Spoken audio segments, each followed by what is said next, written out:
যুবক, কারো মনে কষ্ট দিয়েছ, সে যদি তোমাকে রিপিট কষ্ট দিয়ে দেয় তাহলে তুমি বেঁচে গেলে। কথা বলেন না। কাউকে জুলুম করেছ, থাপ্পড় মেরেছ অন্যায় ভাবে, সে তোমাকে রিপিট থাপ্পড় দিয়েছে, অনেকটা বেঁচে গেছো তুমি।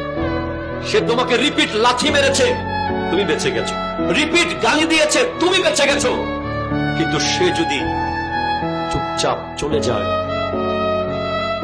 থাপ্পড় খেয়ে যদি চলে যায়, গালি খেয়ে যদি চলে যায়, যদি চুপচাপ মসজিদের জায়নামাজে এসে বসে আর যদি বলে আল্লাহ সবাই ছেড়ে দিলে তুমি তো আছো,